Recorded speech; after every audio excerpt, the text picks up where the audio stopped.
So, unbox na natin yung in-order ko na sewing machine from Shopee.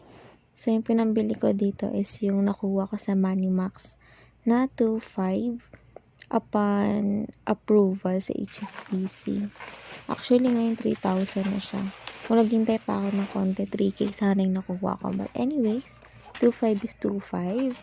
And eto na siya guys. Tagal ko na itong pinag-isipan kung bibilin ko ba siya.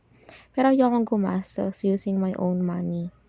So, dahil hindi ko naman pinaghirapan yung sa Manimax, hindi siya mahirap gastusin. Tsaka ano yun, pang Shopee talaga siya. So, ayan na siya guys. Ang hirap ng buksan. Super sealed. Tsaka ang bilis na dumating. Parang 3 days lang na-deliver na siya sa bahay. So, ito yung So Simple. Tchadan! Meron siyang 12 stitches. And na-testing ko na rin siya, guys. I-unbox ko siya ng mas maayos na version. Kasi, nadali ko yung pag-unbox niyan. Pero, ayan siya. So, pwede siyang di-battery. Pwede siyang isaksak. Tapos, ayan yung pedal niya.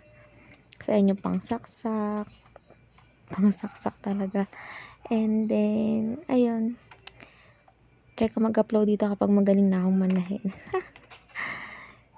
Tchadan!